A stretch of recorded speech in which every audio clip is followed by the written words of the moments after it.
We live in a world that feels like a constant sprint, a race against the clock, against loneliness, against the gnawing feeling that something is just not quite right. When that feeling surfaces, our instinct is to outrun it, to numb it, to pile on more productivity, more distractions, more of anything that pushes it away. Consider the hum of a notification, a tiny ping that promises connection, a fleeting escape from the echo of our own thoughts, or the endless scroll, a digital river carrying us away from the stillness that quietly whispers our names. We become masters of avoidance, skilled architects of busyness, building walls so high that even the most persistent discomfort struggles to breach them. But what if this very discomfort, this persistent ache, isn't a sign of brokenness? What if it's a compass pointing us toward what truly matters? The Buddha, in his profound wisdom, didn't shy away from the shadow side of existence.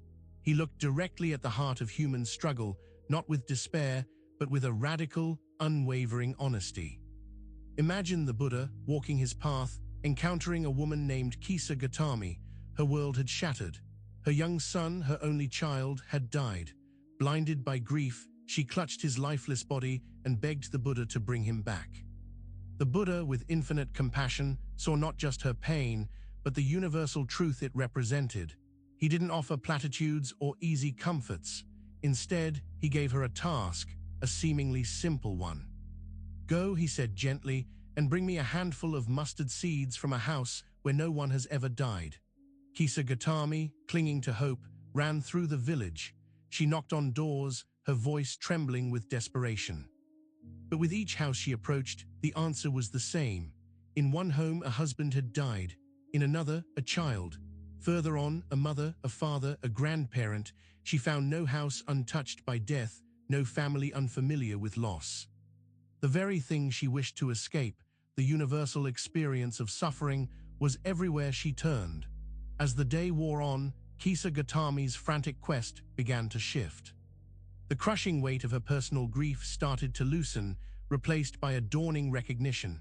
It wasn't just her son, her loss. It was a shared human story, a tapestry woven with threads of joy and sorrow, birth and death. The houses she visited weren't just homes. They were testaments to the impermanent nature of life. When Kisa Gautami finally returned to the Buddha, she carried no mustard seeds, but she brought something far more valuable. A quiet understanding. She had seen firsthand that death and the grief it brings touched every life. Her intense, isolating suffering had begun to transform into a shared, undeniable truth. This is the essence of the first noble truth. It's not a declaration of doom, but an honest diagnosis of our human condition. It acknowledges that life, in its very nature, involves a degree of dissatisfaction, a sense of unease, a fundamental unsatisfactoriness that arises from clinging to things that are impermanent. The sting of loss, the ache of unmet desires, the subtle anxiety under the surface of our calmest days, these are all expressions of this truth. The Buddha's invitation wasn't to wallow in sadness, but to see clearly. To stop pretending that the temporary can be made permanent, that the inevitable can be avoided. It's about recognizing that the very resistance to suffering is what often amplifies it. The more we try to push away the pain, the more it grips us, tightening its hold. So let's consider for a moment, what are you resisting right now? What discomfort are you trying to outrun or numb? The Buddha's first step isn't to offer a solution, but to invite us to simply acknowledge the reality of our experience. To understand that the door to deeper wisdom is often found not by avoiding the challenges, but by facing them directly with open eyes. This honest acknowledgement is the very first step on the path. This path begins by understanding that suffering is an inherent part of life, a truth we often try to outrun. But what happens when we stop running and instead turn towards these uncomfortable feelings that plague us? In the next section, we'll explore how our modern habits are often just elaborate ways of escaping this very reality. And before we dive deeper into these teachings, make sure you subscribe and turn on the notification bell.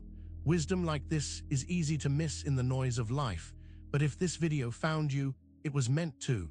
Now let's keep going. Our fingers twitch, seeking the familiar glow of screens.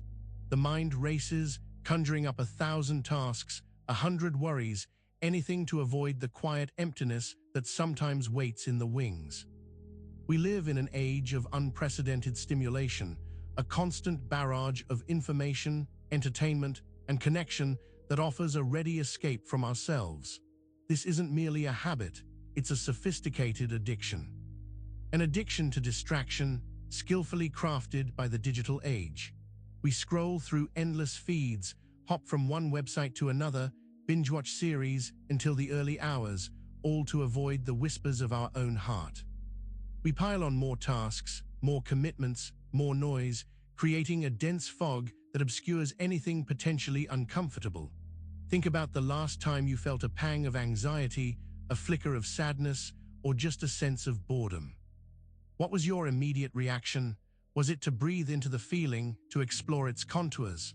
Or was it to reach for your phone, to find something, anything, to fill the void? This impulse is so ingrained, so automatic, that we often don't even recognize it as a choice. This constant outward focus, this relentless chase for novel stimulation, is a powerful anesthetic. It numbs us to our own internal landscape, making us strangers to our own emotions. We become so adept at looking away, at diverting our attention, that the very skills needed to navigate inner turmoil atrophy. The Buddha saw this tendency thousands of years ago. He observed how beings cling to pleasant sensations and push away unpleasant ones, creating a cycle of craving and aversion. In our modern world, this is amplified to an almost unbearable degree. We have an endless buffet of distractions at our fingertips, each one offering a temporary reprieve from the pressure of simply being present. This is why the pursuit of happiness, as we often understand it, a constant state of pleasantness, free from any discomfort, is a treadmill that leads nowhere. We chase highs, seek novel experiences, and fill our lives with busyness, all in an effort to maintain a facade of contentment, to avoid the inevitable dips and valleys of human experience. But this perpetual chasing is, in itself, a form of suffering. Consider a flickering candle flame. If you constantly disturb it, if you blow on it, if you shield it from any slight breeze, it will never burn steadily. It will merely sputter and threaten to extinguish. So too, with our inner peace. If we constantly shield ourselves from any hint of discomfort, if we always reach for a distraction the moment unease arises, we prevent ourselves from developing resilience, from learning to be at home within ourselves. This isn't to say that enjoyment is bad or that entertainment has no place. The problem is when these become our primary coping mechanisms, when we develop a dependency, a desperate need to constantly fill the silence. It's like a wound that's constantly being poked at, never allowed to begin its natural healing process. The deeper our addiction to distraction, the more fragile our inner state becomes. When the distractions inevitably falter, or when life presents a challenge too significant to ignore, we are left exposed, ill-equipped to handle the arising discomfort. The pain we sought to avoid not only returns, but it often comes back with amplified intensity because it has been festering, unaddressed. This cycle of distraction is not only exhausting, but it actively prevents us from engaging with the teachings of wisdom. How can we hear the subtle call of insight when our minds are perpetually swamped with external noise? How can we recognize impermanence when we are constantly seeking the illusion of something new and lasting? We are so afraid of what might surface when the distractions stop, of the feelings we might have to confront, that we build elaborate castles of busyness. We fill every moment, every quiet space with something else. But this filling, this constant attempt to avoid what lies within, is a heavy burden to carry. It's a constant effort, a subtle tension that runs through our lives. What if the very act of seeking escape is the cage itself?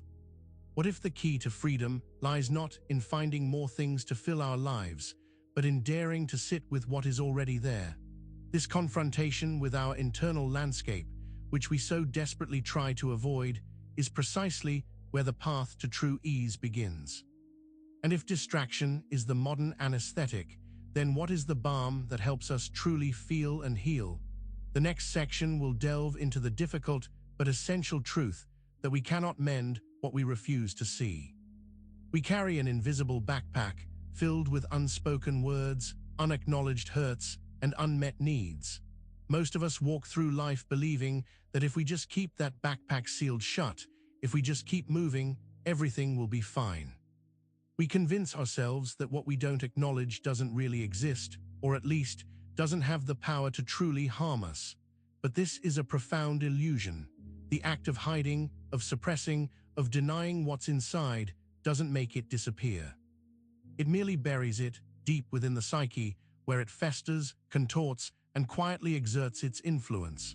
Like a hidden splinter, it causes unseen irritation, infection, and pain. Think of all the things we push away when they surface. Moments of embarrassment, pangs of jealousy, flashes of anger, the deep ache of loneliness. Our instinct is to smooth over the rough edges, to repaint the cracked walls, to present a picture of perfect composure to the world, and perhaps more importantly, to ourselves. We become experts at presenting a polished, unblemished surface. This constant effort to hide, to deny, to pretend that everything is fine is incredibly draining. It requires a monumental amount of energy to keep these things contained, to prevent them from bubbling up and disrupting the carefully constructed facade.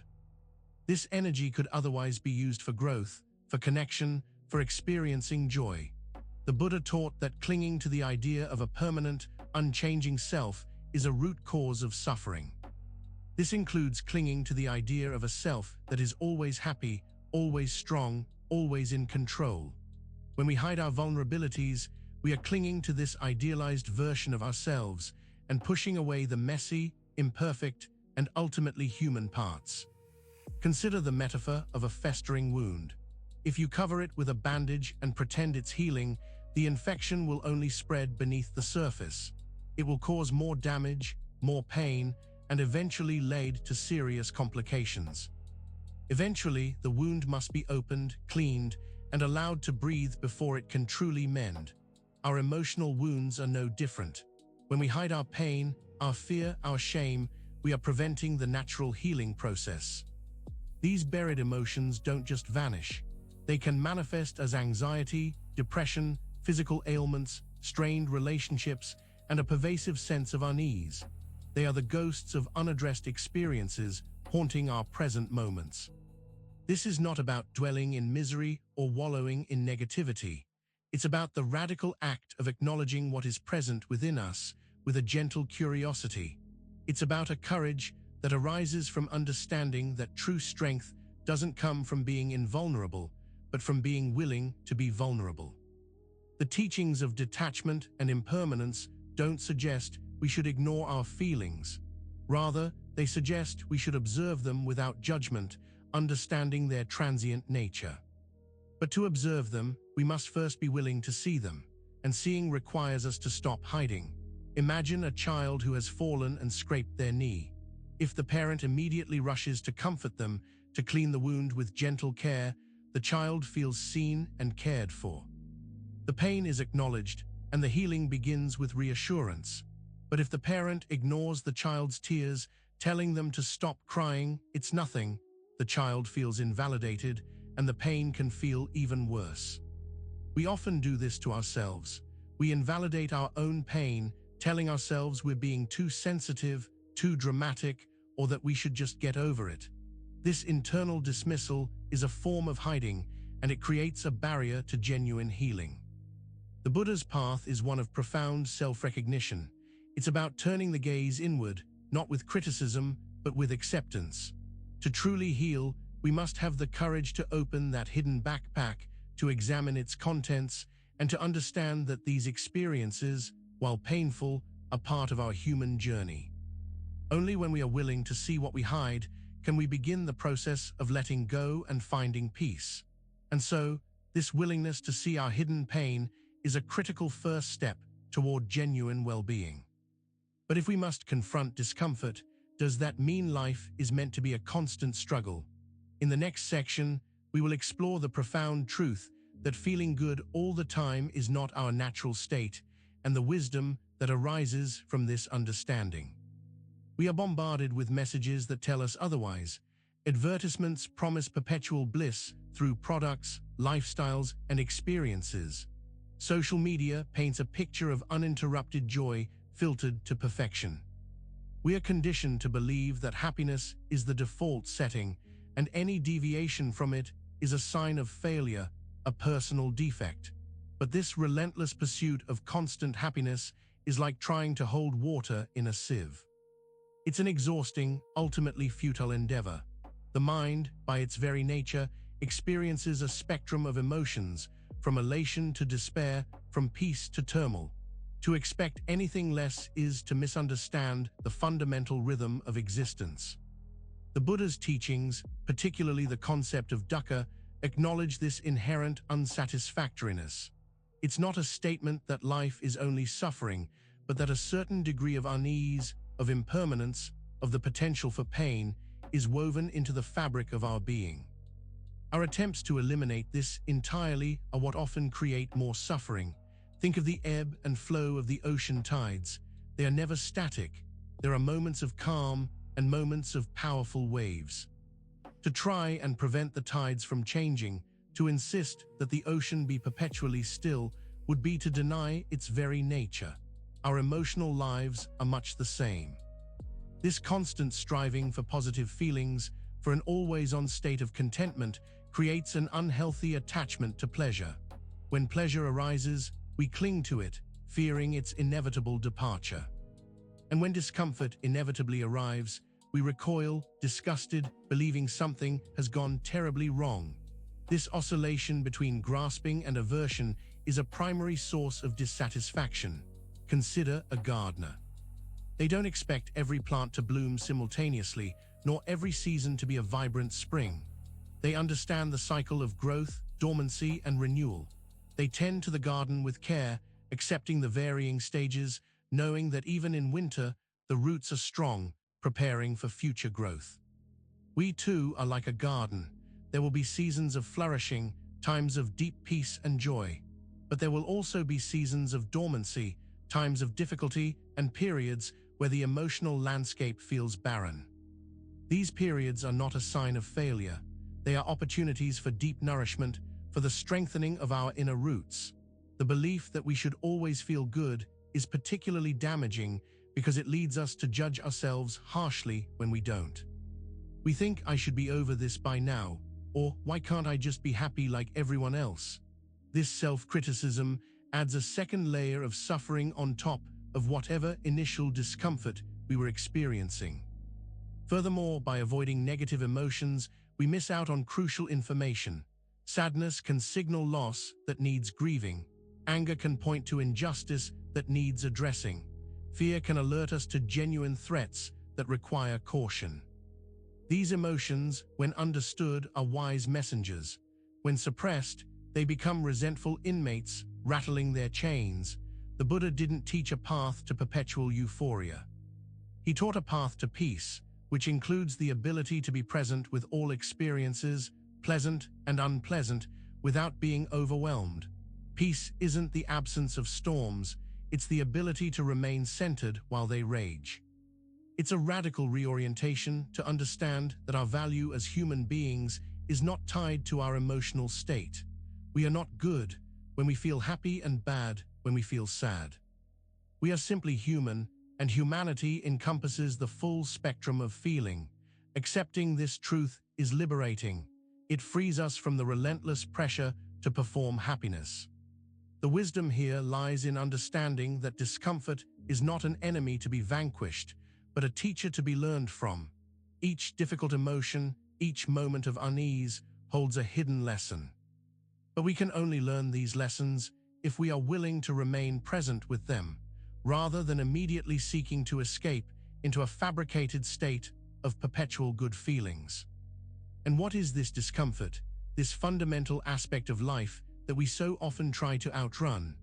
In the next section, we will delve more deeply into the first noble truth, dukkha, and reveal why it isn't a pessimistic outlook, but a profound source of clarity. The word dukkha, often translated as suffering, carries a much richer and more nuanced meaning. It's not a judgment, not a condemnation of existence as inherently bad. Instead, it's a keen observation, a precise diagnosis of the human condition, offered not to depress us, but to enlighten us. It's the Buddha's way of saying, let's look honestly at what's going on. Think of it as the feeling when you've been standing in an uncomfortable position for too long. Your leg goes numb, then maybe it starts to ache, then tingle. There's a persistent wrongness. You shift your weight, you try to adjust, but the fundamental discomfort remains until you can truly address the underlying issue. Dukkha is that underlying issue on a deeper, more fundamental level. This truth encompasses more than just overt physical pain or emotional anguish. It includes the subtle unsatisfactoriness that arises from impermanence. The fleeting nature of joy, the gradual fading of youth, the inevitable change in relationships, these are all forms of dukkha. It's the knowing sigh that comes with realizing that nothing lasts. It also includes the dissatisfaction that arises from attachment, from clinging to things that are inherently impermanent. We try to build our castles on shifting sands, and when the tide inevitably comes in, we are left feeling bewildered and hurt. This striving for permanence in a world that is constantly in flux is a major source of our unease. And finally, dukkha points to the suffering that arises from the conditioned nature of existence, from our inherent biases, our reactive patterns, our flawed perceptions. We filter reality through our own limited lenses, and this distortion inevitably leads to misunderstanding and pain. Crucially, dukkha is not a cause for despair. In fact, it's the opposite. It's the dawning of wisdom. It's like a doctor diagnosing an illness. The diagnosis itself isn't the problem. It's the essential first step toward healing. Without understanding what's wrong, we can't possibly find a cure. The Buddha's genius was his ability to observe this universal truth without flinching. He saw that life, as we typically live it, filled with craving, aversion, and ignorance, inevitably leads to dissatisfaction, but he didn't stop there. He then dedicated his life to finding a way beyond it. Consider Kisa Gautami again, the grieving mother. Her suffering was immense, blinding, but when the Buddha gently guided her to see the universality of death, her personal tragedy began to transform. It became a doorway to understanding a larger reality. Her dukkha, when confronted, became the very source of her eventual peace. The clarity that arises from understanding dukkha is profound. It removes the illusion that we can somehow engineer a life devoid of all difficulty. It frees us from the exhausting pursuit of constant pleasure and the crushing weight of self-judgment when we inevitably experience discomfort. When we accept that dukkha is a fundamental aspect of existence, we lessen our resistance to it. And as the Buddha taught, what we resist persists. What we meet with open eyes begins to dissolve. This acceptance is not passive resignation. It's an active, courageous acknowledgement of reality. This understanding also helps us to see that our own suffering is not a unique personal failing. It is a shared human experience. This realization can be incredibly liberating, reducing the isolation that so often accompanies pain. When we see that others too grapple with impermanence, with loss, with the ups and downs of life, we feel less alone. The purpose of recognizing dukkha is not to become a pessimist, but to become a realist, a clear-eyed observer of life, equipped with the understanding necessary to navigate its challenges with greater skill and equanimity. It's the foundation upon which all other Buddhist teachings are built. Without this honest appraisal of life's inherent difficulties, we might continue to chase fleeting pleasures, unaware that these pleasures are like butterflies, beautiful to behold, but impossible to hold for long. The acknowledgement of dukkha is the moment we stop tilting at windmills and start engaging with the actual terrain of our lives. And once we see this inherent unsatisfactoriness, what is it that truly fuels it?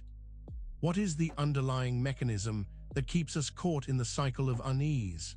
In the next section, we will explore the teaching of attachment and how it serves as the primary engine that creates our pain. We build intricate castles in the air, filling them with precious things, relationships, possessions, ideas, our very sense of self.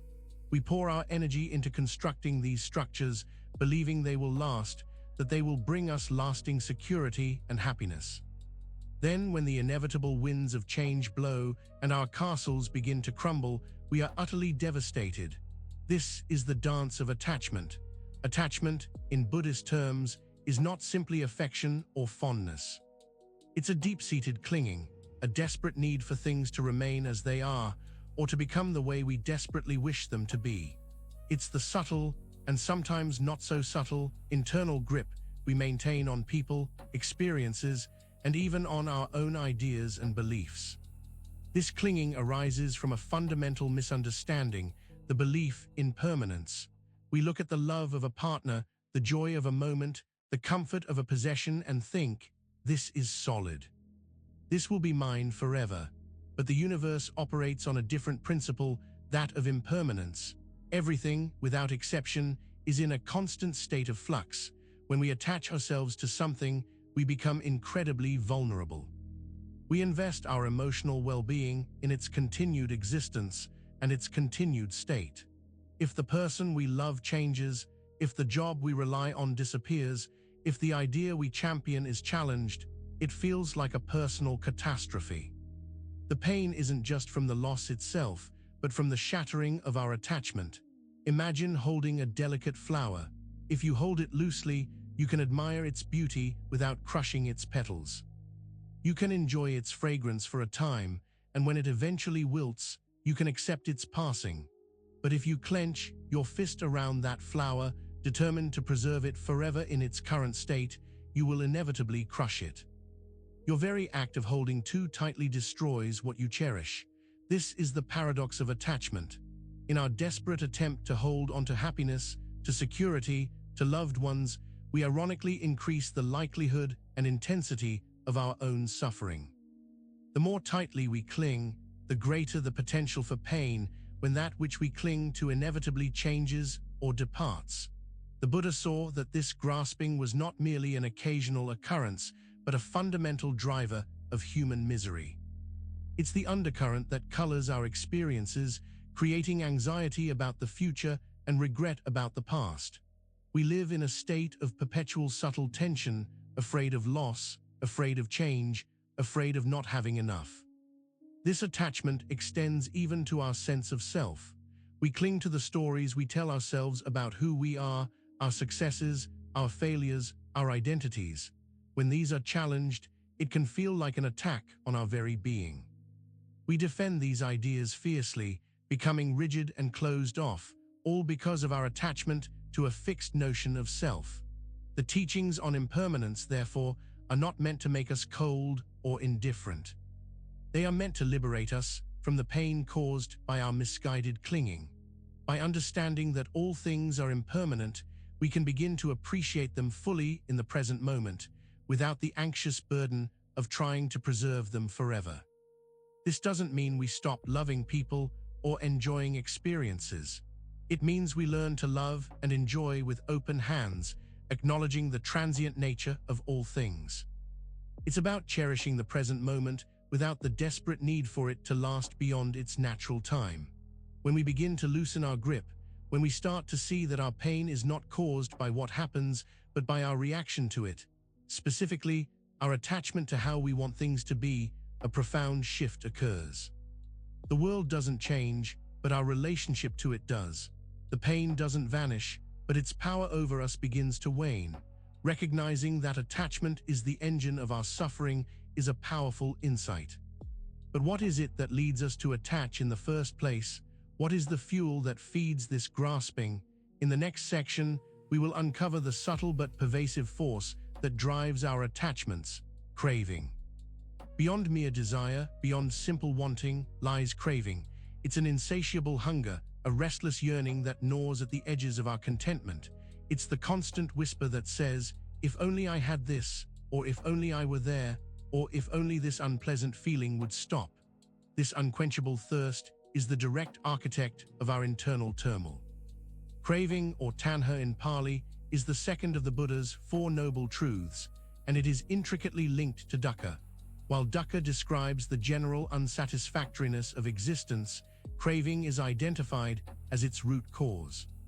It's the engine that drives the cycle of suffering, the relentless momentum that keeps us chasing illusory fulfillment. This craving manifests in many forms. There is the craving for sensory pleasures, for more delicious food, more exciting entertainment, more pleasing sensations. There is also the craving for existence, the desire to continue, to endure, to achieve things, to be someone significant.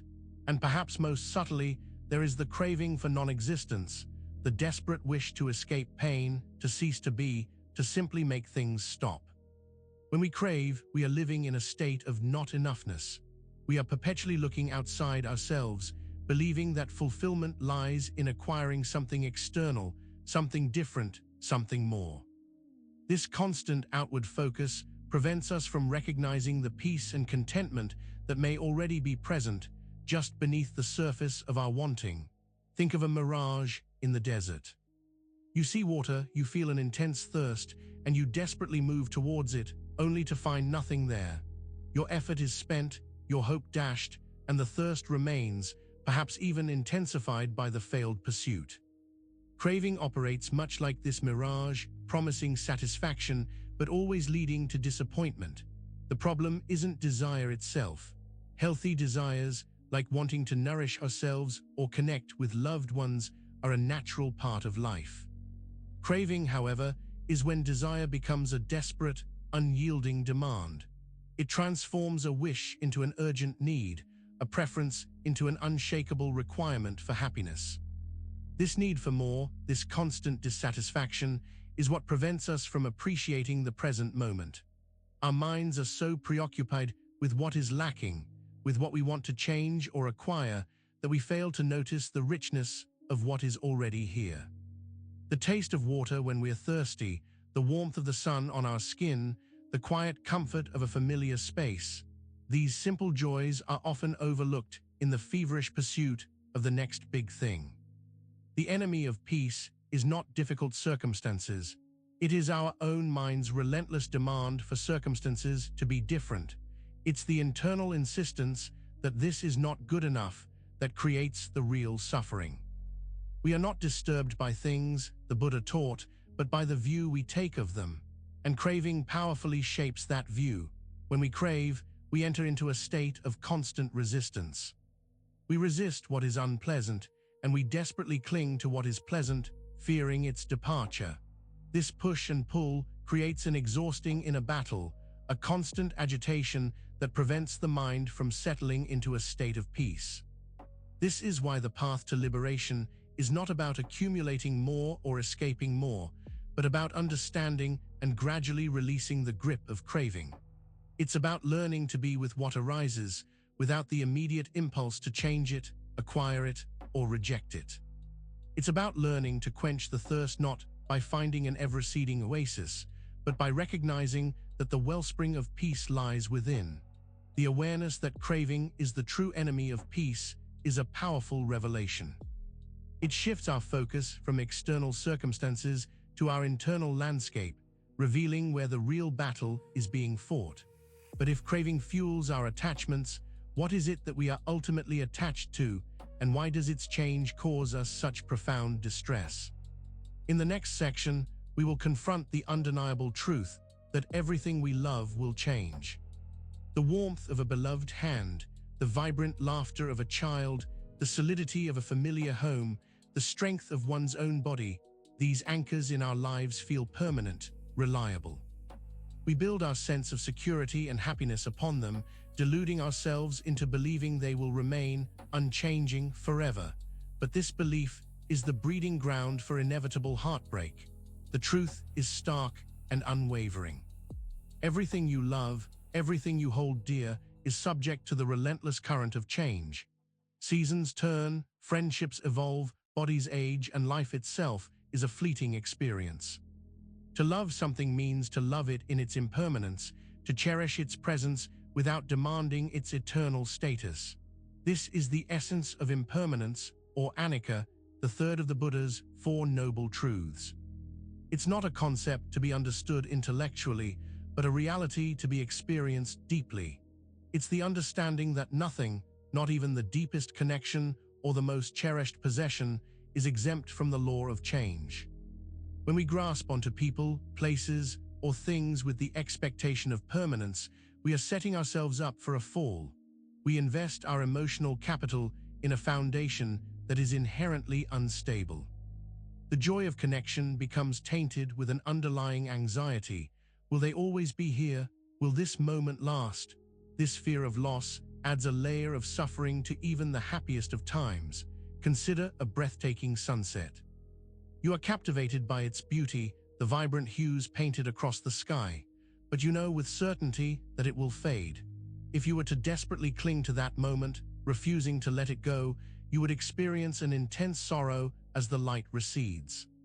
The beauty was real, but its transient nature is equally real. True appreciation comes from acknowledging both. The Buddha didn't teach that we should cease to love or to care. He taught us to love and to care wisely. This wisdom involves understanding that impermanence is not a flaw in the things we love, but a fundamental characteristic of reality. When we embrace this truth, our love can become more pure, less burdened by fear and possessiveness. When a child grows up and moves away, it's a natural progression. If we expected them to remain forever dependent, we would experience immense pain. But if we see their growth as a beautiful unfolding, we can celebrate their independence while still cherishing the memories of their dependency. The love remains, but our relationship to the change adapts. This understanding of impermanence is not a call to be indifferent, quite the opposite. It reveals the preciousness of each moment from an entirely new perspective. Because everything is impermanent, every connection, every experience, every breath is a unique and unrepeatable gift. When we truly grasp this, our appreciation for the present deepens immeasurably. The pain that arises from change is not caused by the change itself, but by our resistance to it. We fight against the natural flow, clinging to a past that is gone or a future that is not yet here. This struggle against the inevitable is exhausting and prevents us from being fully present. Imagine a leaf falling from a tree. It has fulfilled its purpose, and now it gracefully drifts to the ground, becoming nourishment for new life. If the leaf desperately clung to the branch, resisting its natural release, it would be a tragic sight. The beauty lies in its surrender to the cycle. The practice of mindfulness is deeply intertwined with this understanding of impermanence. By bringing our attention to the present moment, we witness the constant stream of changes, the breath flowing in and out, the thoughts arising and passing. This observation, without judgment, helps us to become more comfortable with change. To truly be at peace, we must learn to love the dance of change, rather than dread it. We must see that the very things we cherish gain their poignancy from their temporary nature. And this profound realization, this acceptance of impermanence, paves the way for a deeper understanding of how we can navigate loss and discover lasting peace. And if everything we hold dear is destined to change, then is there any stable ground upon which we can build a life of peace? In the next section, we will explore the practice that allows us to find that stability not by grasping, but by letting go through the practice of mindfulness. In our fast-paced world, mindfulness is often presented as a tool, a technique to improve focus, reduce stress, or boost performance. We are told to meditate for 10 minutes, to focus on our breath, to observe our thoughts. And while these practices are valuable, they only scratch the surface of what mindfulness truly is. At its core, mindfulness is not about doing, but about being. It's not a technique to control the mind, but a profound surrender to the present moment, exactly as it is. It's the gentle art of paying attention, without judgment, to the unfolding of experience, internal and external. We often approach mindfulness with the same mindset we bring to other techniques. We want to achieve a certain state, to control our thoughts, to attain a specific outcome. We try to force our minds into stillness, to banish unpleasant feelings, to capture fleeting moments of peace. This very striving, this effort to control, is the antithesis of mindfulness. The Buddha taught that craving and aversion are the primary drivers of our suffering. Mindfulness, when practiced in its deepest sense, is the antidote to both. It's the ability to witness pleasant experiences without clinging to them, and to witness unpleasant experiences without resisting them. It's the middle way between grasping and recoiling. Imagine a river. We often try to dam it up, to divert its course, to force it into neat channels. This is like trying to control our thoughts and emotions, but the river, in its essence, simply flows.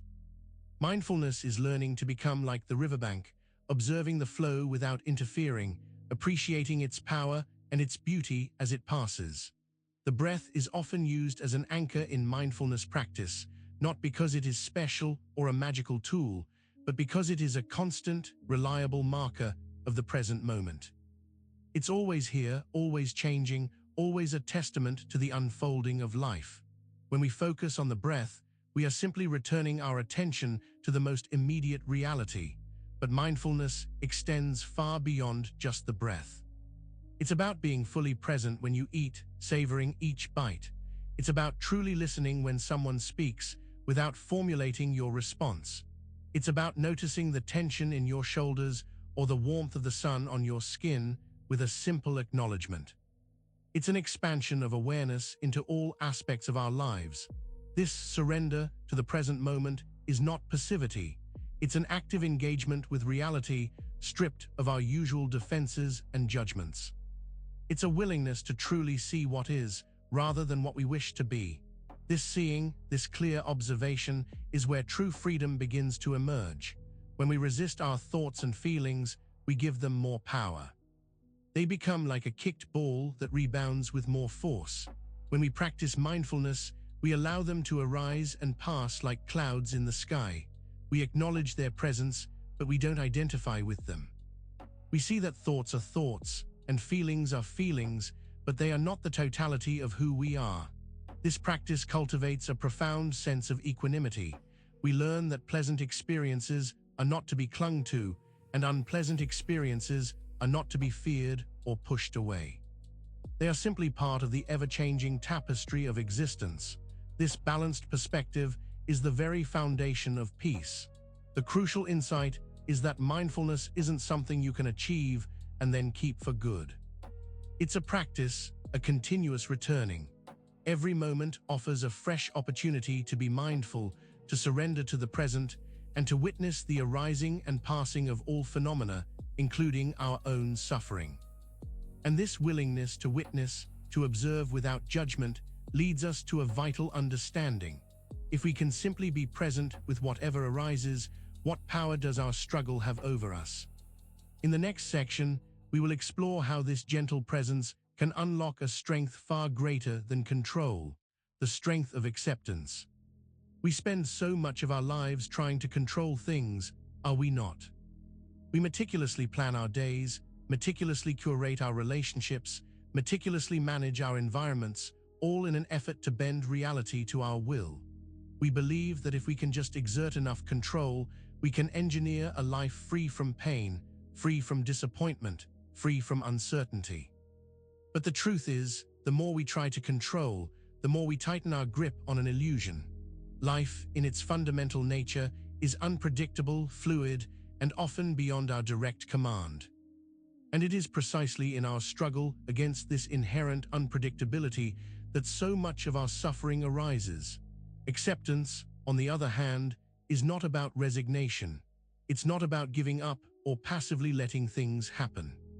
True acceptance is an active, courageous recognition of reality as it is, right now.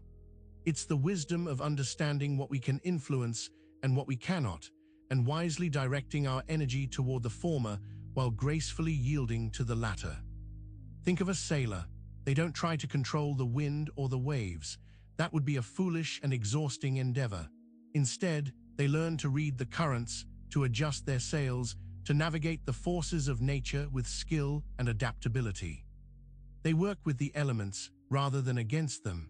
When we accept a difficult situation, a loss, a betrayal, a painful illness, it doesn't mean we suddenly like it or wish it upon ourselves. It means we stop wasting precious energy fighting against what is. This energy, once freed from the battle, can be redirected toward healing, toward growth, toward finding peace within the existing circumstances. The Buddha's teachings on impermanence and non-attachment are deeply rooted in the principle of acceptance. If all things are changing, if striving for permanence is futile, then the only path to peace lies in our ability to accept this ebb and flow.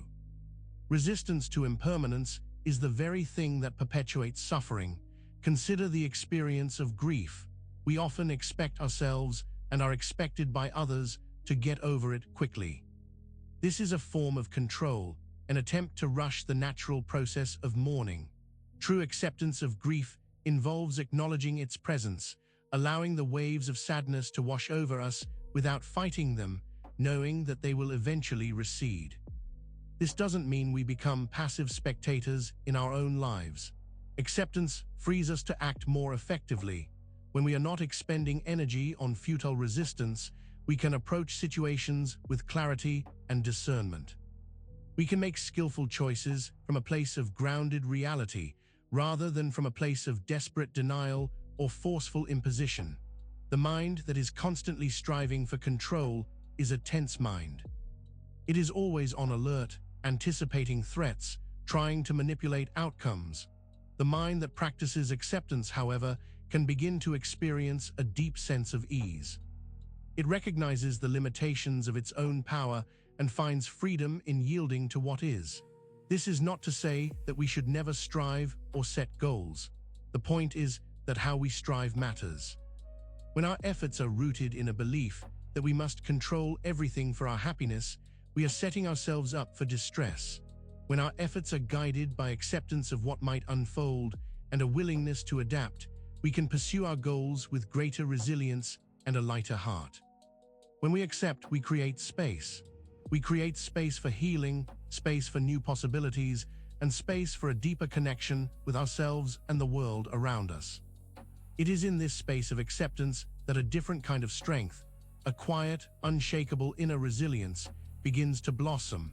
And within this acceptance, as we witness the shared human experience of struggle and pain, a natural and profound response begins to emerge. In the next section, we will explore how seeing suffering clearly leads to the blossoming of compassion. As we begin to truly see the world around us, not through the colored lens of our own desires and aversions, but with a more objective clarity, something remarkable happens.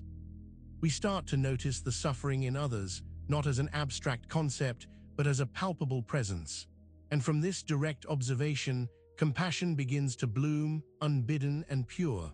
Compassion isn't pity. Pity often comes with a sense of superiority, a looking down from a distance. True compassion, karuna in Sanskrit, is a deep, heartfelt response to the suffering of others, coupled with a genuine wish for them to be free from that suffering. It arises from a recognition that we are all bound together in this human experience, sharing the joys and the sorrows. When we have been accustomed to hiding our own pain, to denying our own vulnerabilities, it becomes difficult to connect with the suffering of others. We build walls around our hearts, and these walls prevent empathy from flowing in either direction. But as we learn to accept our own discomfort, to see our own humanness, we naturally start to see it reflected in those around us. Consider the story of Kisa Gautami once more. Her initial grief was all she could see, but as the Buddha guided her through the village, her focus shifted. She saw that death, and the pain that accompanies it, was not unique to her. This realization didn't diminish her pain, but it connected her to a universal truth, fostering a sense of shared humanity. This is the seed of compassion. The Buddha did not teach a path of solitary self-interest. The path to enlightenment is intrinsically linked to the well-being of all beings. By understanding the nature of suffering, its causes, and its cessation, we gain wisdom that can be shared, alleviating the suffering of others. When we witness someone else's pain, and we recognize it as similar to pain we have experienced or can imagine experiencing, our hearts naturally soften. We feel a pull, a desire for that suffering to end. This empathetic resonance is the very essence of compassion. This doesn't mean we have to agree with everyone's actions or condone harmful behavior. Compassion is not about condoning. It's about responding to the underlying suffering that often fuels such actions. It's about wishing for the liberation of both the afflicted and the afflictor. The practice of compassion is not always easy. It requires us to be open, to be vulnerable, and to witness realities we might prefer to ignore. But the rewards are immense. It dissolves the barriers between ourselves and others, fostering a sense of interconnectedness and deep belonging. When we act with compassion, we naturally soften our own sharp edges. The judgments we hold against others begin to melt away. We start to see the shared struggles, the common hopes, the universal yearning for peace that binds us all together. And this awakening of compassion is not just an emotional response. It is a powerful force for transformation, both for ourselves and for the world around us. It guides our actions, infuses our relationships with warmth, and fosters a more caring and understanding society. This deep well of compassion, arising from the clear seeing of suffering, transforms how we interact with ourselves and others. But what happens to the suffering itself when it is held in this compassionate gaze? In the next section, we will discover how pain that is truly seen begins to soften. We often treat pain like an unwelcome intruder, something to be banished, ignored, or medicated into oblivion. We brace ourselves against it, fight it tooth and nail, believing that our resistance is the only way to survive its onslaught. But in this very fight, we often amplify the suffering, trapping ourselves in a cycle of torment. The truth that the Buddha unveiled is both simple and profound. Pain that is truly seen, truly acknowledged, and met with a gentle, non-resistant awareness begins to soften. It begins to lose its sharp edges, its suffocating grip, and eventually to dissolve. This isn't magic. It's the natural consequence of no longer feeding the flame of suffering with our resistance, our aversion, our desperate attempts to push it away. Imagine a tangled knot. If you pull harder and harder, trying to force it open, you only make it tighter. But if you gently examine the strands, finding the points of tension and loosening them one by one, the knot eventually unravels itself. When we encounter pain, whether it's physical discomfort, emotional anguish, or a deep-seated fear, our immediate impulse is often to recoil. We become defensive. We distract ourselves. We judge ourselves for feeling this way. This reaction, this refusal to truly look, creates a secondary layer of suffering that is often worse than the initial pain. Mindfulness practice, as we've explored, is the key to actively engaging with pain. It's about turning towards the discomfort, not with morbid fascination, but with a courageous curiosity. It's about noticing where the pain is located in the body, what sensations are present, what emotions are arising alongside it. This direct observation, this willingness to be with what is difficult, is where the transformation begins. When we stop fighting, when we stop pushing, the energy that was previously consumed by resistance is freed up. This allows the natural healing processes, both physical and emotional, to take hold. Consider a child who falls and scrapes their knee. If they are immediately scooped up, comforted, and the wound cleaned gently, the pain, while real, is often less overwhelming than if they were left to cry alone or told to stop crying. It's not that bad. The acknowledgement, the seen pain, allows for healing. This also applies to emotional pain. A deep sadness, a persistent anxiety, a simmering resentment. These can feel overwhelming when we try to suppress them. But when we allow ourselves to feel them, to truly witness them without judgment, acknowledging their presence without identifying with them as me, they begin to lose their power. It is the story we tell ourselves about the pain, the narrative of this is unbearable or this will never end, that often makes it so potent. When we can simply observe the raw sensation, the transient emotion, without adding layers of interpretation and judgment, we are disarming it. This is not to say that pain will vanish overnight, Some pain is deep, rooted in past experiences. But even deep pain, when met with conscious awareness and acceptance, begins to lose its sharpest edges. It begins to transform from something that controls us into an experience that we can move through. The act of truly seeing our pain is an act of profound self-kindness. It is an acknowledgement of our humanity, a recognition that suffering is part of life, and that we have the capacity to meet it with wisdom and grace. This gentle witness is the balm that allows wounds to truly heal. And so, as we observe pain with this gentle awareness, we begin to understand something fundamental about our own resilience.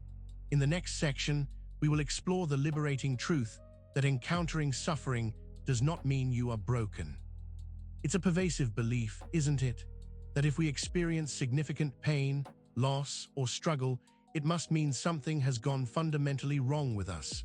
We see others who seem to navigate life with apparent ease and conclude that our own difficulties are a sign of personal deficiency, a flaw in our character, a fundamental brokenness. But this is one of the most insidious traps of the human mind. The Buddha's teachings consistently point to the opposite conclusion. Experiencing suffering in all its myriad forms is not evidence of being broken. It is, in fact, evidence of being human. It is the shared characteristic of all sentient beings. Think back to the first noble truth, dukkha. This truth, as we've discussed, is not a statement of despair, but a profound observation of the inherent unsatisfactoriness of conditioned existence. It applies to all of us, rich and poor, wise and less wise, happy and unhappy. It is the common ground of our existence. When we encounter a difficult experience, a betrayal, a job loss, a chronic illness, the death of a loved one, and we feel overwhelmed by pain, sadness, or fear, our first instinct is often to think, I shouldn't be feeling this. Something is wrong with me. This internal judgment adds a layer of self-inflicted suffering to the already challenging situation. The Buddha taught that the path to liberation begins with acknowledging reality, not with denying or medicating it. And reality includes the fact that life will inevitably involve hardship, disappointment, and pain. These experiences are not deviations from a perfect path, they are integral parts of the path itself. Consider a tree. A healthy tree will experience storms, droughts, and insect infestations. It may lose branches, its leaves may wither, its bark may be scarred. But these challenges do not mean the tree is broken. Its resilience lies in its ability to withstand these difficulties, to adapt, and to continue growing. Our own resilience operates in a similar fashion. The challenges we face, the pain we endure, do not define us as broken. Instead, they present us with opportunities to discover our own inner strength, our capacity for endurance, and our ability to grow through adversity. The very act of confronting suffering, of learning to navigate it with awareness and acceptance, is a testament to our inherent wholeness. It is in these moments of struggle that we often discover reserves of strength we never knew we possessed. We learn about our capacity for love, for resilience, for deep connection in the face of difficulty. This perspective shift is liberating. It removes the heavy burden of self-blame that so often accompanies suffering. It allows us to approach our challenges with greater self-compassion, recognizing that we are doing the best we can in the face of often difficult circumstances. The stories of the Buddha's own journey are filled with hardship and struggle, yet he is not seen as broken, but as enlightened. His struggles were not seen as failings, but as the very crucible through which his wisdom was forged. He met suffering head-on, not by avoiding it, but by understanding it. So, the next time you face a difficult challenge, a painful emotion, or a devastating loss, remember this. The fact that you are experiencing pain does not mean you are broken. It means you are alive, you are human, and you have the opportunity to practice the profound human capacity for resilience, for growth, and for wisdom. And this understanding, that suffering is an inherent part of life, and not a sign of being broken, leads us to a crucial realization about our attempts to escape. In the next section, we will explore the undeniable truth that there is no true escape from life's challenges, only the path of presence. We are a culture obsessed with escape. We dream of getting away from it all, of finding a perfect place where problems cease to exist, where discomfort is an unknown. We book vacations, binge-watch shows, or lose ourselves in endless scrolls, all in pursuit of a temporary reprieve from the pressures of life. But no matter how elaborate our escape plans, no matter how far we travel, we always bring ourselves along for the ride. The very things we are trying to flee, our thoughts, our emotions, our fundamental human condition, are inseparable from our consciousness. They are not external problems to be outrun, but internal landscapes to be navigated. The Buddha's wisdom cuts through this illusion of escape. He taught that the true path to freedom is not found in fleeing from reality, but in deeply engaging with it. It's about learning to be present with whatever arises, rather than trying to disappear from it. Think of a person who is afraid of the dark. They might try to avoid dark rooms, keep lights on constantly, or imagine monsters lurking in the shadows. This fear, this resistance to the darkness, only magnifies its power over them. But if they were to gently, courageously enter the dark room with a simple candle, they would see that there is nothing to fear, only the absence of light and the stories their mind projected onto it. Our minds are constantly trying to create distance from anything unpleasant. We identify a problem, we label it as bad, and then we try to push it away. This pushing, this resistance, becomes its own form of suffering, often more intense than the original issue. The teachings of impermanence and non-attachment are not about escaping from life, but about learning to live fully within it, with all its ups and downs. They are invitations to embrace the present moment, with all its imperfections and challenges, rather than wishing it was something else. This is where mindfulness, as a practice of present moment awareness, becomes so crucial. It's not about emptying the mind or achieving a state of permanent bliss. It's about learning to be fully awake and aware, right where you are, with whatever you are experiencing. When we are truly present, we are no longer trying to escape. We are grounded in the reality of the here and now. This doesn't mean that problems disappear. It means our relationship to them changes. Instead of feeling overwhelmed and powerless, we can approach them with clarity, with discernment, and with a steadier heart. Consider a person trapped in a dense fog. They might wander aimlessly, trying to find a path out, becoming increasingly disoriented and lost. But if they simply stop, become present, and focus on their immediate surroundings, the feel of the ground beneath their feet, the sound of their own breath, they can begin to find their bearings and eventually navigate their way through. The illusion of escape is seductive because it promises a quick fix, a way out of discomfort, but such a way out does not exist. The only way to truly find peace is to turn towards the very things we are running from, to meet them with presence, and to understand that our own consciousness is the only true home we have. This profound realization that the only path forward is the path of presence can be daunting, but it is also the source of our greatest strength and liberation. For in being present, we discover that we have the capacity to handle whatever life brings our way. And within this engaged presence, as we witness the unfolding of life's moments, both the pleasant and the challenging, a deeper understanding begins to dawn about what truly holds value. In the next section, we will explore how suffering, when deeply understood, serves to reveal what truly matters.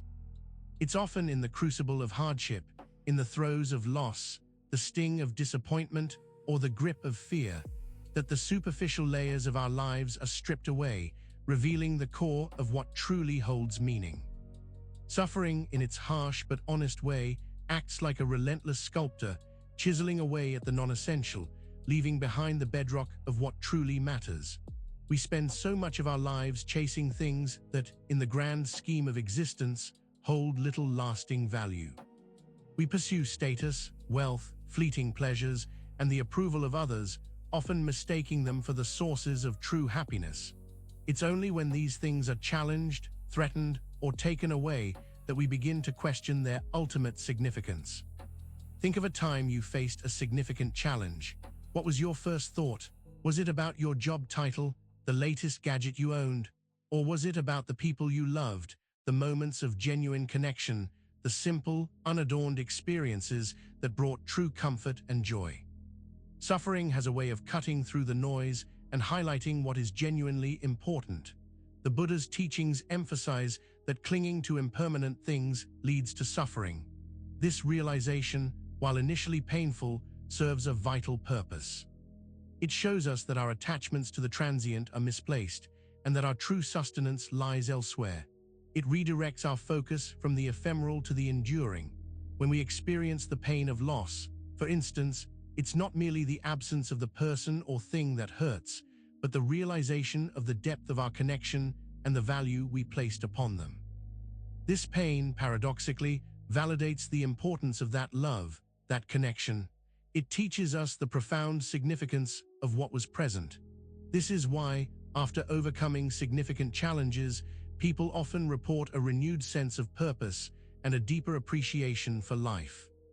The suffering they endured acted as a catalyst, forcing them to reevaluate their priorities and to focus on what truly nourishes the soul. It's like pruning a tree to allow new, stronger growth. The comfort and security we seek in external achievements or possessions are often fragile. They can be taken away in an instant, but the love we share, the wisdom we gain, the resilience we cultivate, these are not so easily lost. Suffering, by highlighting the impermanence of external things, draws our attention to these more profound and lasting values. It's in the moments of intense struggle that we often discover our deepest reserves of courage, our capacity for kindness, and the unwavering strength of our relationships. These are the true treasures of life, and suffering often holds up a mirror, showing us where they are to be found. So, while the experience of suffering is undoubtedly difficult, its ultimate gift is clarity. It reveals the illusions we chase and points us towards the enduring sources of meaning and fulfillment. It is through the fire of hardship that the gold of what truly matters is refined. And this refined gold of what truly matters can guide us in how we understand the challenges we face. In the next section, we will explore how the turmoil we experience is not an obstacle to our peace, but the very teacher that guides us toward it. We tend to view turmoil, the storms of life, the periods of intense difficulty and unrest, as an unwelcome detour, a temporary roadblock on the smooth highway of existence. We brace ourselves, endure it, and wait for it to pass, hoping to return to a state of calm, unbothered peace. But what if this turmoil is not an obstacle to our journey, but the very terrain that shapes us? The Buddha's wisdom offers a radical reframing. It suggests that these periods of intense challenge are not merely events to be survived, but profound learning opportunities, teachers in disguise. The discomfort, the confusion, the anxiety inherent in turmoil are not signs that something has gone wrong, but invitations to deepen our understanding and strengthen our inner resolve. When we encounter ease and comfort, we can easily float along, unaware of our own inner landscape. We might mistake contentment for wisdom or simply remain unexamined. But it is in the heat of turmoil that our true character is revealed, our deepest patterns surface, and our resilience is forged.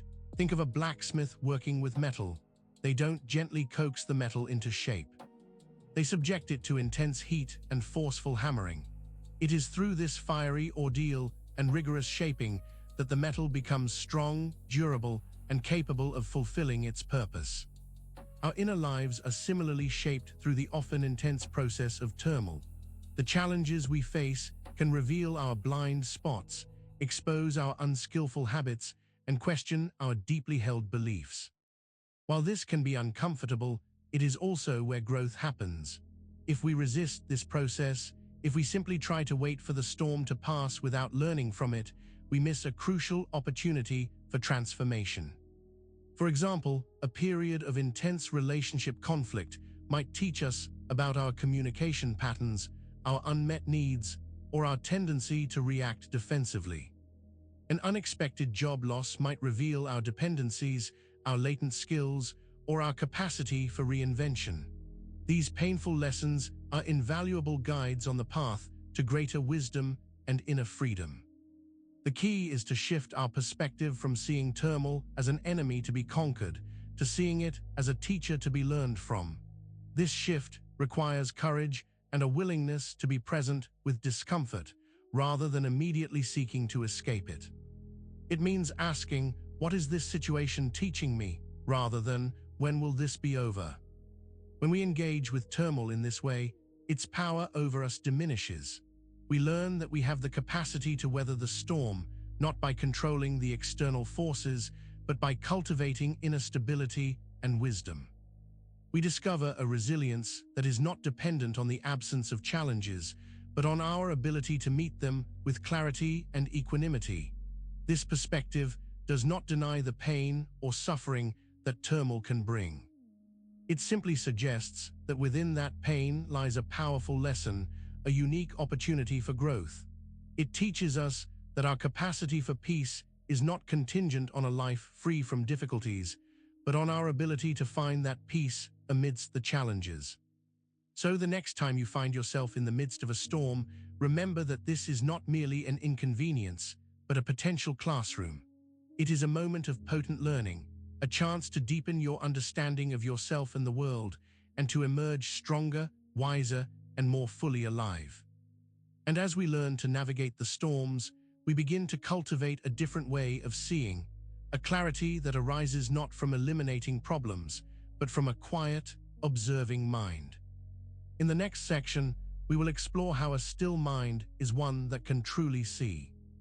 Our minds are rarely still. They are like a restless sea, constantly churned by the winds of thought, emotion, and sensory input. One moment we are ruminating on the past, the next we are anxious about the future, and in between, we are bombarded by external distractions. This perpetual internal chatter creates a thick fog that obscures our perception of reality. The teachings of the Buddha point to the power of a still mind, not as an empty mind, but as a mind that has learned to settle, to observe without excessive reaction.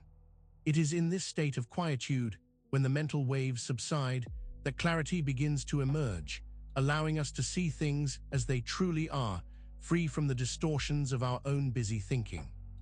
Think of trying to see the bottom of a murky pond. If the water is constantly disturbed, the sediment clouds the view, making it impossible to discern what lies beneath. But if the water is allowed to settle, the sediment drifts down, and the clarity of the water allows you to see the pebbles, the plants, and any life that might inhabit the depths. A still mind is like that settled water. It doesn't mean the absence of thoughts, but the absence of frantic activity, of obsessive rumination, of emotional reactivity. It's a mind that can witness thoughts arising and passing without getting caught in their current. It can observe emotions without being swept away by them. This stillness is cultivated through practices like meditation, where we learn to gently observe the breath, to notice the arising and passing of thoughts, and to return our attention to the present moment whenever it wanders. It's a process of gently training the mind to be less reactive and more aware. When the mind is still, our perceptions sharpen. We can discern subtle truths that were previously hidden by the noise. We can see the impermanent nature of things more clearly, understand the roots of our suffering more precisely, and recognize the interconnectedness of all phenomena. This amplified clarity is not intellectual. It is a deep, intuitive understanding that arises from direct experience. It's the difference between reading about the ocean and standing on the shore, feeling the spray on your face, and hearing the roar of the waves. A still mind allows us to observe our own habitual reactions and patterns without judgment. We can see the triggers that lead to anger, the anxieties that fuel our cravings, the fears that drive our avoidance. This awareness is the first step toward breaking free from these patterns. Furthermore, a still mind is less susceptible to manipulation and delusion. When our minds are constantly agitated, we are more easily swayed by external influences, by fear-mongering, or by simplistic narratives. A settled mind possesses a natural discernment, an inner compass that guides us toward what is true and beneficial. The pursuit of stillness is not about achieving a perfect, serene state that lasts forever. It is about cultivating the capacity to return to that quiet space again and again, even amidst the inevitable disruptions of life. Each moment of stillness, however brief, offers a glimpse of the clarity that resides within us. And as this clarity grows, as we begin to see the world with less distortion, we start to realize something fundamental about our resistance to truth. In the next section, we will explore how true wisdom begins precisely where denial ends. We are masters of denial. We build elaborate defenses to shield ourselves from uncomfortable truths, truths about ourselves, about others, about the nature of reality. We create convenient fictions, ignore inconvenient facts, and convince ourselves that what we don't acknowledge cannot harm us. But this self-deception is a prison, and it is from the dismantling of these walls of denial that genuine wisdom can finally dawn. Denial is the active rejection of reality. It's the refusal to see what is clearly present, often because it threatens our comfort, our ego, or our deeply held beliefs. It's the whisper that says, "This isn't really happening," or "This doesn't apply to me," or "This isn't as bad as it seems." The Buddha's teachings are, at their core, an antidote to denial. They invite us to look unflinchingly at the nature of suffering, impermanence, and non-self. Each of these truths challenges our most cherished illusions, the illusion of permanence, the illusion of control, the illusion of a solid, unchanging self. To deny these truths is to deny wisdom. When we deny our own suffering, for example, we prevent ourselves from seeking healing. When we deny the impermanence of our loved ones, we cling desperately and suffer more deeply when they inevitably change or depart. When we deny our own flaws, we block our own growth and development. Wisdom, in the Buddhist sense, is not just about accumulating knowledge. It is about seeing things as they truly are and responding to that reality with skill and compassion. This clear seeing is impossible when we are operating under the shadow of denial. Consider a person who is unwell but refuses to see a doctor, convincing themselves that the symptoms will just disappear. They are trapped in denial, and their refusal to acknowledge the reality of their illness prevents them from receiving the help they need. Their suffering, unchecked, will likely worsen. The path of awakening is a path of progressively letting go of these self-imposed delusions. It's a journey of peeling back the layers of denial, one by one, and allowing the light of truth to shine through. This process can be uncomfortable, even painful, as it challenges our deeply ingrained assumptions. But with each layer of denial that we shed, our capacity for wisdom grows. We become more discerning, more honest with ourselves, and more effective in navigating the complexities of life. We begin to understand the true nature of things, not as we wish them to be, but as they are. This is why, when we encounter a teaching that speaks to the truth of impermanence or the nature of suffering, and our initial reaction is resistance or disbelief, it's often a sign that we are bumping up against a deeply ingrained denial. It's an invitation to pause, to reflect, and to consider what we might be unwilling to see. The wisdom that arises from confronting our denials is powerful. It equips us to make more skillful choices, to build more authentic relationships, and to live a life that is grounded in reality rather than illusion. It is the foundation for true liberation. And in acknowledging the truths we have long denied, we inevitably confront one of the most fundamental realities of all.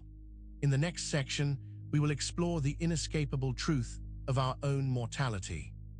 The clock ticks relentlessly, a steady drumbeat against the backdrop of our lives. We fill our days with busyness, with ambition, with the pursuit of pleasure, all in a quiet, often unconscious, effort to outrun a truth as fundamental as gravity. Our own mortality. We are born to die, yet we often live as if we are immortal. This denial of death is perhaps the most pervasive and powerful denial of all. We create elaborate systems to postpone aging, to mask our physical decline, and to avoid confronting the inevitable end of our physical existence. We prefer not to think about it, to push it into the corners of our awareness, believing that if we don't acknowledge it, it won't affect us. But the Buddha's teachings remind us that this is a profound delusion. The awareness of impermanence, which is central to Buddhist wisdom, inherently includes the understanding of our own mortality. To truly live, we must engage with this truth, not with fear, but with clarity. The fear of death often stems from our attachment to life, to our experiences, our relationships, our achievements, our very sense of self. When we cling to these things, the prospect of their cessation becomes terrifying. But when we cultivate detachment, when we learn to appreciate life without possessing it, the fear of death begins to lose its power. The awareness of our mortality, far from being a morbid or depressing subject, can be a powerful catalyst for living a more meaningful life. When we truly grasp that our time is limited, we are more likely to prioritize what truly matters. Instead of wasting energy on superficial pursuits, we are drawn to cultivating deeper relationships, pursuing genuine passions, and contributing to something larger than ourselves. Live more fully in the present. With the finite nature of life in view, each moment becomes more precious. We are less likely to postpone joy or live in a state of waiting for life to begin. Let go of trivial concerns.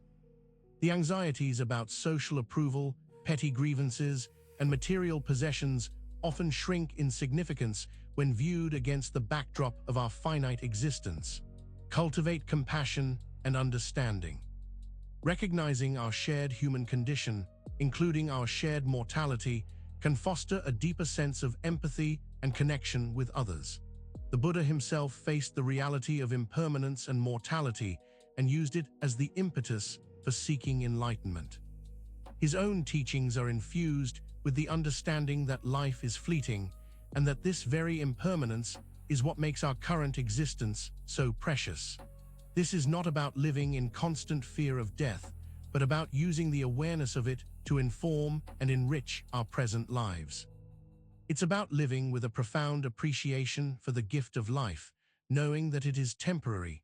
When we embrace the reality of our mortality, we can begin to live more authentically, shedding the pretense and the illusions that often obscure our true selves. We can respond to life with greater courage, clarity, and a deeper sense of purpose.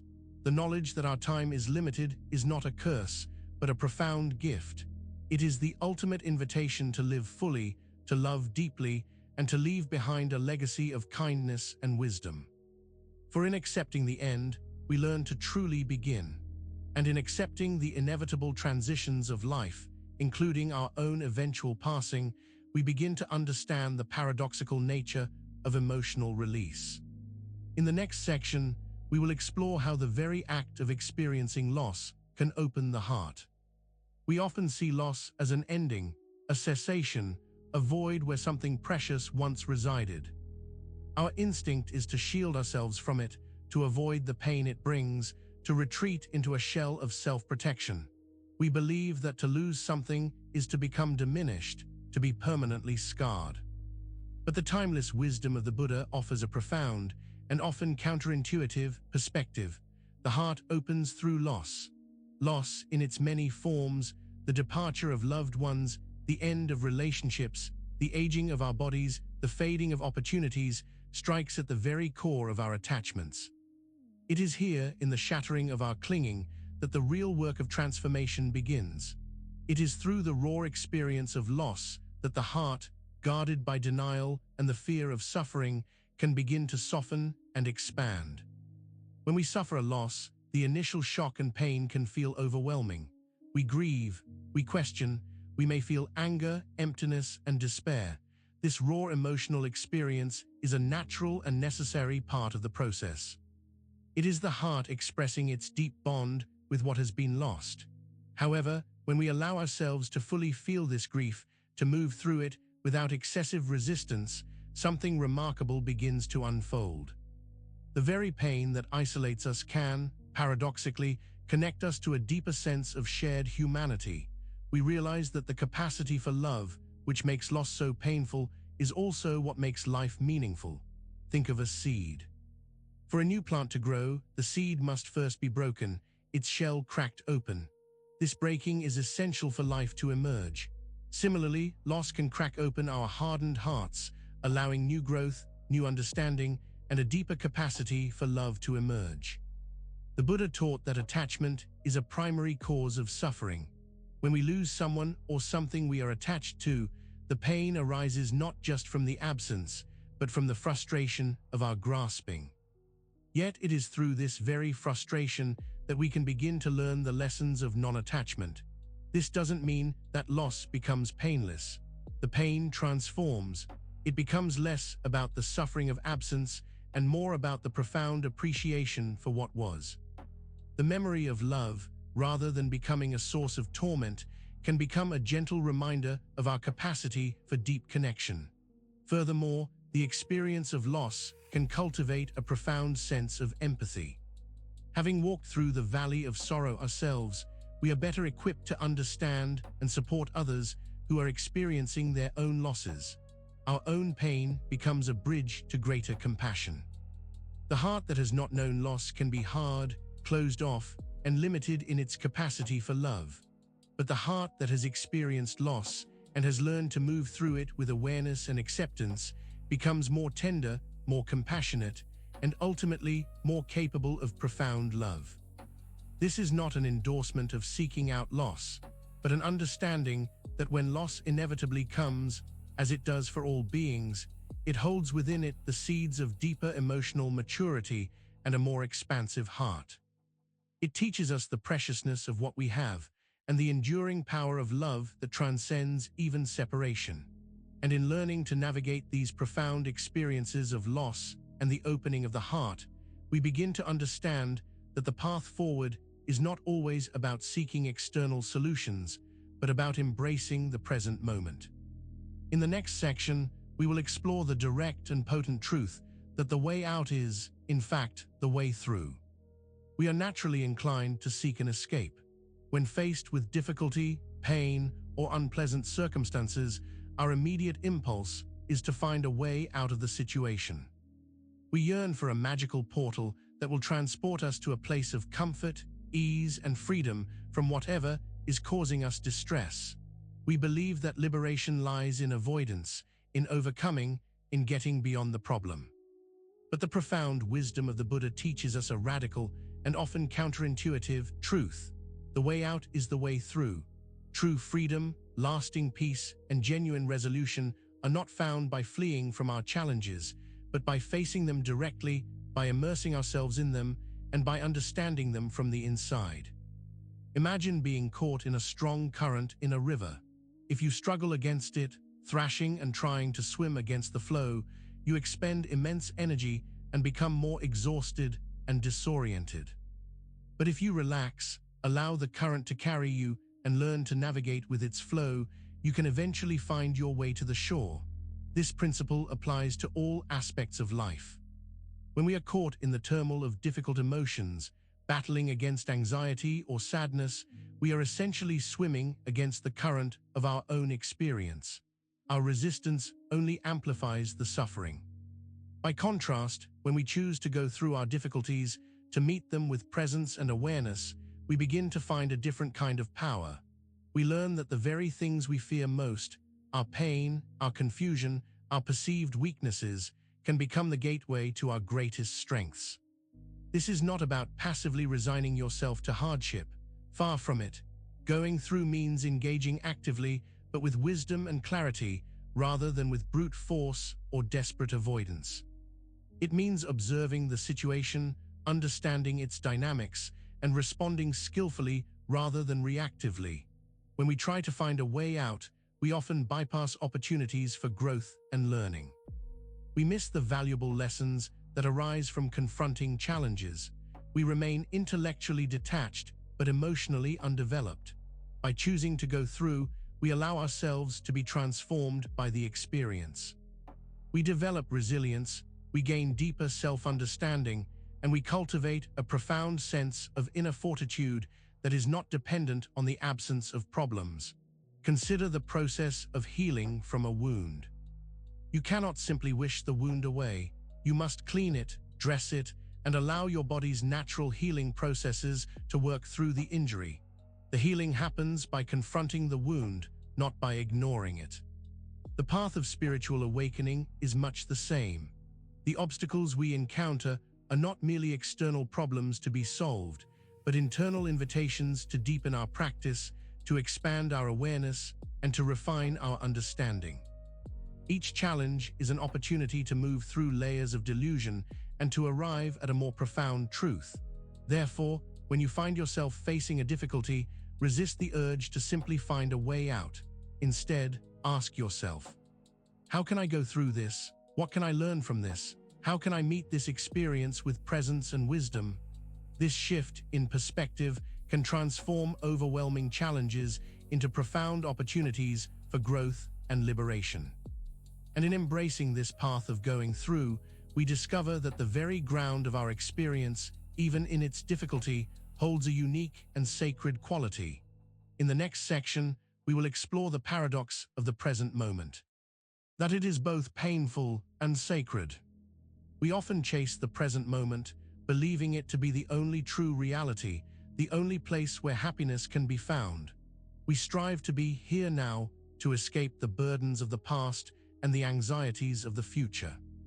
And while this pursuit of presence is essential, the Buddha's wisdom adds a crucial layer of understanding.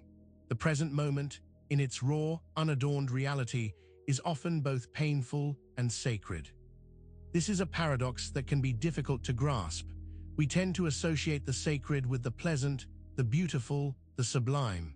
We imagine the sacred as something peaceful, joyful, and free from suffering. But the present moment, in its unvarnished truth, is not always this way. The painful aspect of the present arises from the very nature of existence. Here and now, there is impermanence. Things are changing, arising, and passing away.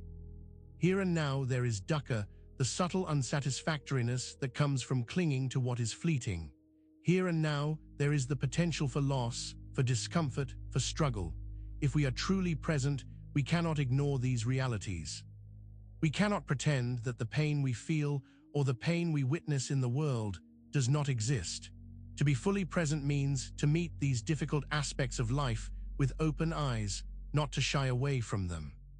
This willingness to acknowledge the difficult is what makes the present moment, in its rawness, inherently painful to our craving for comfort. Yet, it is precisely in this unflinching embrace of the present, with all its messiness and challenges, that its sacredness is revealed. When we stop trying to escape the present, when we stop wishing it were different, and instead meet it with full awareness, a profound shift occurs. The sacredness of the present moment lies in its unrepeatable uniqueness. This exact moment, with this exact breath, these exact thoughts, these exact sensations, will never occur again. It is a precious, fleeting manifestation of existence. When we are truly present, we can appreciate its exquisite fragility and its emergent beauty. Furthermore, it is only in the present moment that true transformation can occur. The lessons we need to learn, the healing we seek, the peace we desire, all of these are accessed in the here and now. The past is gone, the future is not yet here, but the present moment is the fertile ground where all growth takes place. When we accept the painful aspects of the present, we stop fighting against reality. This cessation of struggle is itself a form of sacred peace. It is the deep stillness that arises when we cease to resist what is.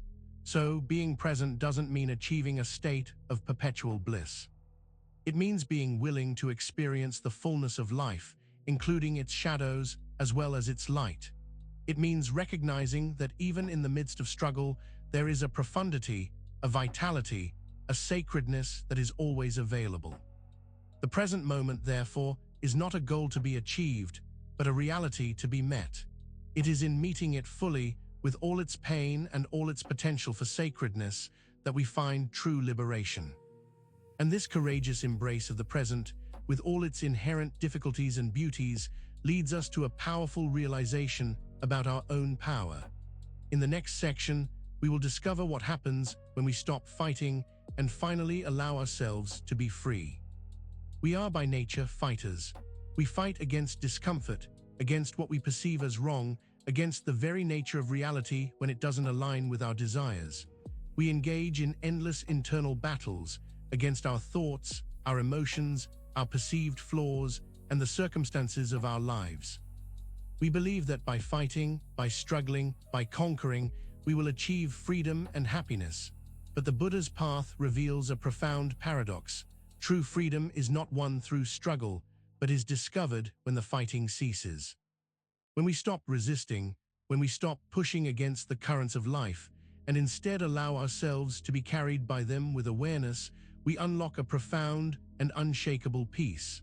This stopping of the fight is not passive resignation. It is an active surrender to reality, an acknowledgement of what is beyond our control, and a wise redirection of our energy. It is the wisdom of understanding that our efforts to force, to control, and to resist often create more suffering than the initial problem itself. Think of a clenched fist. When your fist is tightly closed, you can't receive anything, you can't touch anything, you are trapped in the tension of your own grip. But when you open your hand, you are free. You can receive, you can connect, you can experience the world around you. Our minds, when locked in struggle, are like that clenched fist. The fight against our thoughts, for instance, only makes them more persistent. The more we try to push away an unwanted thought, the more it seems to cling. But when we learn to simply observe the thought, to acknowledge its presence without judgment or engagement, it loses its power and eventually drifts away, like a cloud across the sky. Similarly, when we fight against our emotions, against sadness, anger, or fear, we are essentially fighting against ourselves. This internal warfare consumes immense energy and prevents us from experiencing the natural ebb and flow of our emotional lives. When we allow ourselves to feel these emotions without resistance, they pass through us like a river flowing to the sea. The very act of fighting against what is creates a state of inner tension. It is this tension, this constant battlefield within, that robs us of peace. When we cease this struggle, when we allow life to unfold as it will, and simply meet each moment with presence, the tension dissolves and freedom arises. This freedom is not the freedom to do whatever we want, but the freedom from the constant burden of struggle, the freedom from the tyranny of our own resistance. It is the freedom to be authentically ourselves in each unfolding moment. The willingness to stop fighting is an act of profound courage. It requires us to confront our deeply ingrained habits of resistance and to trust that peace lies not in gaining control, but in letting go of the need for it. It means trusting the natural unfolding of life. When we finally lay down our arms, when we cease to battle against ourselves and the world, we discover that we were never truly trapped. The bars of our prison were forged by our own resistance, and in letting go of that fight, we find the key to the door. And in this profound realization that the cessation of struggle leads to freedom, we arrive at the very heart of the path. In the final section, we will explore how this clarity, this understanding, ultimately leads to liberation. We have journeyed through the landscape of our own minds and hearts, peeling back the layers of illusion and avoidance. We have seen how suffering is not an anomaly, but an inherent part of existence, how our attempts to escape it often deepen it, and how attachment and craving are the engines that drive our unease. We have also glimpsed the power of mindfulness, acceptance, and compassion to transform our relationship with these challenges. And now, we arrive at the culmination of this exploration, the very essence of the Buddha's teachings. Liberation begins with seeing clearly. It is not about acquiring something new or reaching a distant destination, but about a radical shift in perception, a shedding of delusion, a clarity that illuminates the path to freedom. Liberation, or nirvana, is not an afterlife paradise, nor is it the eradication of all feeling. It is, at its most fundamental, the cessation of suffering, achieved through the direct and unvarnished seeing of reality. It is the end of the internal battle, the release from the grip of craving and aversion, the recognition of our interconnectedness and the impermanence of all things. This clear seeing is not a passive observation. It is an active, engaged understanding that penetrates the veils of ignorance and delusion. It is the ability to recognize the Four Noble Truths not as abstract doctrines, but as lived realities within our own experience. When we finally see clearly, we understand that dukkha is not a personal failing, but a universal truth, and this recognition frees us from self-judgment. We see that attachment is the architect of our pain, and this understanding allows us to loosen our unhealthy grip on people and things. We see that craving is the restless hunger that denies us peace, and this insight enables us to begin quenching that thirst. And we see that there is no true escape, only the present moment, and this realization anchors us in the only reality we truly have. This clear seeing is cultivated through diligent practice, through mindfulness, through ethical conduct, and through the cultivation of wisdom. It is a gradual unveiling, a step-by-step dismantling of the self-constructed prison of our own minds. There is no grand enlightenment event that happens to a chosen few. Rather, liberation is the natural unfolding that occurs when we consistently choose to see with clarity, to act with kindness, and to live with awareness. It is the quiet, profound transformation that takes place moment by moment. When we see clearly, we understand that the self we have so fiercely defended is, in fact, an ever-changing, impermanent phenomenon, not something to be obliterated, but something to be understood. This understanding frees us from the burden of maintaining a fixed identity and opens us to a more fluid, expansive way of being. The path of liberation is not about becoming someone else or achieving a state of perfection. It is about recognizing the inherent freedom that already exists within us, obscured by our own projections and assumptions. It is about removing the obstacles, not creating something new.